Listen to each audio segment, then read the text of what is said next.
बहुत बड़े स्टॉक्स अगर इतनी भारी गिरावट दिखाते हैं तो फिर ऑफ कोर्स उसका पूरे बाजार पर भी इंपैक्ट आते हुए दिखता है। और हम देख रहे हैं कि पिछले कुछ दिनों से आईटी अर्निंग्स आ रही हैं और या तो बहुत बड़ी मूव आती है अपसाइड की या फिर एक बहुत बड़ी गिरावट आती है। तो अल्फाबेट की वजह से हमने देखा कि परसों शाम को बाजार काफी मजबूत थे।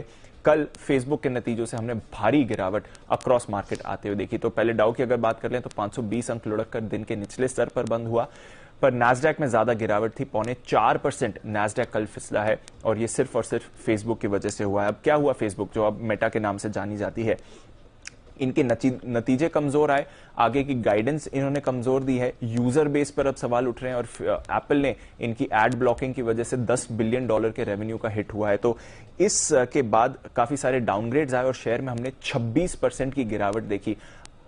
टॉप 5 कंपनी में अगर 26% की गिरावट आई तो आप समझ सकते हैं कैसा इंपैक्ट होगा। 235 अरब डॉलर का मार्केट कैप इरोजन हुआ है। इतिहास में किसी भी कंपनी के लिए सबसे बड़ा मार्केट कैप वाइप आउट एक दिन का इस शेयर ने कल आपको दिखाया है। तो इसकी वजह से हमने देखा बाजार पर प्रेशर बना, क्योंकि मेटा गिरा तो बाकी फिर जो आईटी स्टॉक्स थे वो भी ट्रेड में कमजोर थे। ट्विटर में 5% की गिरावट थी, अमेजॉन नतीजों से पहले कमजोर था, बाकी आईटी स्टॉक्स में भी हमने देखा दबाव बना हुआ था।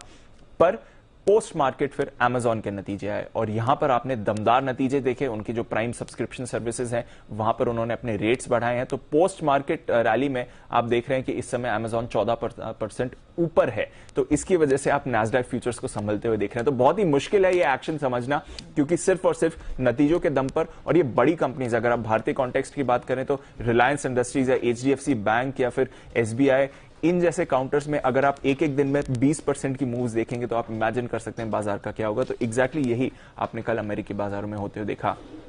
डेटा की बात करें तो साप्ताहिक बेरोजगारी दावे करीब 2,40,000 पर आए, जो कि अनुमान से थोड़े बेहतर थे। आज ऑफ कोर्स ऑल इंपॉर्टेंट जनवरी महीने का जॉब्स डेटा आने वाला है, तो वहां पर थोड़ी नजर है। बहुत ही वेरिड अनुमान है, कुछ कह रहे हैं 1.5 लाख जॉब्स जुड़ी हैं, उसके सामने कुछ अनुमान कह रहे हैं 4 लाख जॉब्स कम हुई हैं। तो देखना पड़ेगा एग्जैक्टली क्या ये फिगर आता है। यूरोप की बात करें तो उतनी भारी गिरावट नहीं थी, 1.5% की आपने वीकनेस देखी।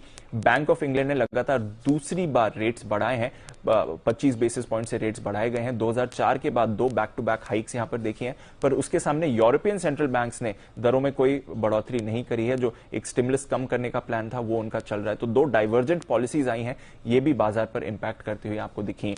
कच्चा तेल वापस अपनी तेजी पकड़ रहा है, ब्रेंट $91 के पार है, WTI अब $90 के पार है। तो 2014 के बाद पहली बार हम देख रहे हैं कि नाइमेक्स क्रूड आपको 90 के पार जाते हुए दिख रहा है। तो वहां से भी बाजार पर थोड़ा इंपैक्ट आते हुए दिख सकता है। ओपेक की बैठक के बाद का ये एक्शन है। और फाइनली सोना स्टेबल है $1,800 के ऊपर, डॉलर में हमने फिर से मजबूती लौटते हुए देखी। तो ओवरऑल अच्छे ग्लोबल संकेत तो नहीं है, बट ये सिर्फ और सिर्फ 3-4 स्टॉक्स की वजह से इतनी वॉलेटिलिटी है, तो शायद इसलिए आप आज सुबह बाजार पर उसका इतना इंपैक्ट नहीं देख रहे हैं। अदरवाइज सेंटिमेंट के लिहाज से तो कल जो अमेरिकी बाजारों में हुआ है वो बहुत ही खराब एक्शन था।